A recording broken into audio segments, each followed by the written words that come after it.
Ricki. Thanks for joining us today. We're going to be making some delicious breakfast quiche. Don't forget to like, share, and subscribe and hit that notification bell. All right, let's get started.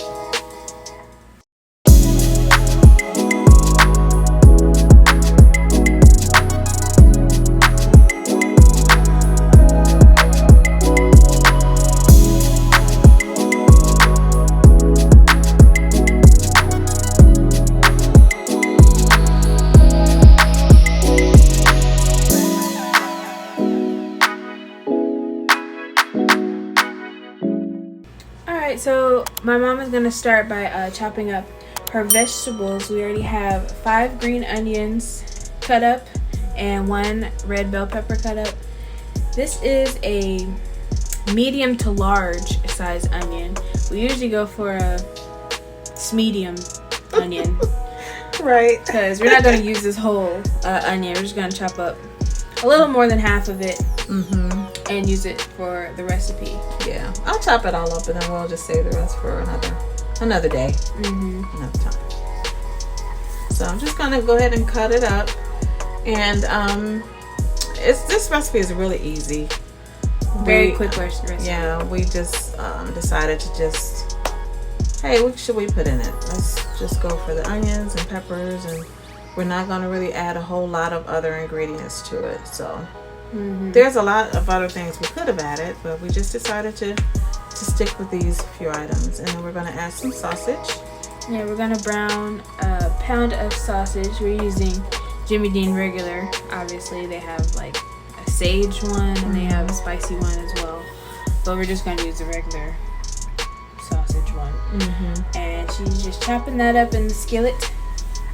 And once that's brown, we're going to add in those vegetables we chopped up.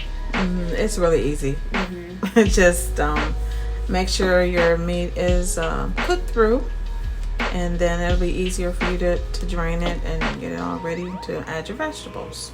This is another one of those recipes where you don't need a whole lot of seasonings because you're using flavorful sausage.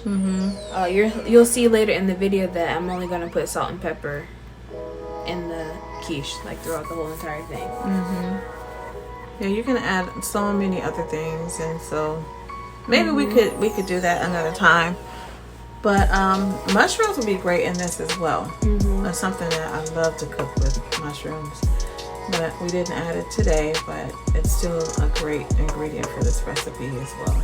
Yeah, this is one of those recipes you could put what you like in it. Spinach will probably be good in this too. You just have to saute it first. Oh my goodness, yes. Yes, I've done that before. Saute some spinach in it and add different kinds of cheeses. We're just going to add one type of cheese today, but you can add as many as you like. If you want to cook for more people, you just, double or triple your recipe, however much you decide to cook for. Just make sure that you have enough meat so you have a small amount of people. 1 pack of sausage should be fine, but of course if you have more people, then you just increase everything, the sausage, all of the ingredients. Okay, so our vegetables have cooked down a little bit, and we're gonna drain the excess fat off of our meat and vegetables, and then we're gonna get started on our egg mixture. I've preheated my oven to 375, so while that's heating up, I'm gonna go ahead and get this mixed together, so once it's heated, I can just go ahead and put the quiche in the oven. This is 6 eggs, and then I'm going to beat that together and then add 2/3 of a cup of half and half. Heavy cream. If you don't have heavy cream, you can use half and half. Or milk, whatever you have. I don't know about using almond milk. Oh, I don't think so. Yeah. Well, it just depends on what texture you're looking for. Yeah.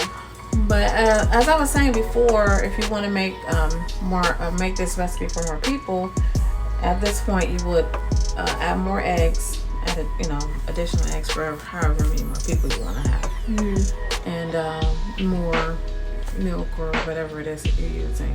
Yeah, a full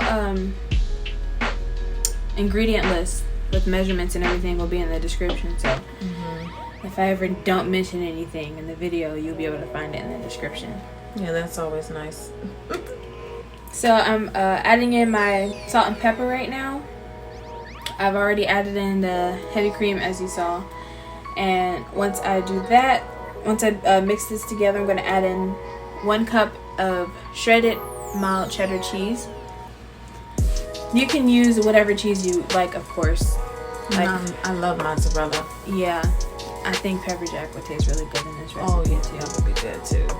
Hey, how do you think garlic powder would taste? I know some people like garlic powder in there with their eggs. I'm not a fan of that. I was gonna say, I know you don't really, but I feel like garlic powder might be good, depending on what other ingredients you use. Yeah, my husband loves garlic powder in his eggs, so whenever he makes the eggs, I have to tell him do not add garlic powder because he will.